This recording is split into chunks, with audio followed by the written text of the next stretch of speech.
Can we withdraw money from CoinMarketCap app? Hi everybody, welcome back to our channel.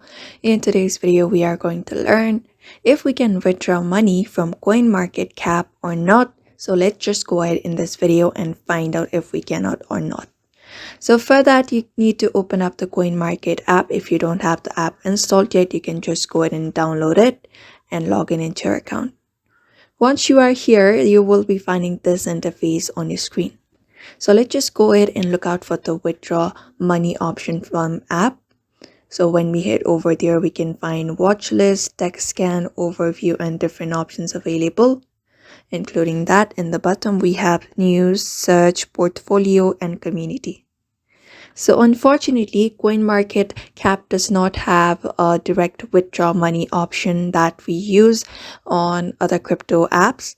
So you cannot trade or withdraw funds on the platform. So its primary function is just to provide market data and research tool and not to manage your crypto assets. So unfortunately, we can't withdraw money due to those reasons. So to withdraw funds, you need to use a dedicated cryptocurrency exchange where you can buy, sell, and transfer your crypto to your bank account.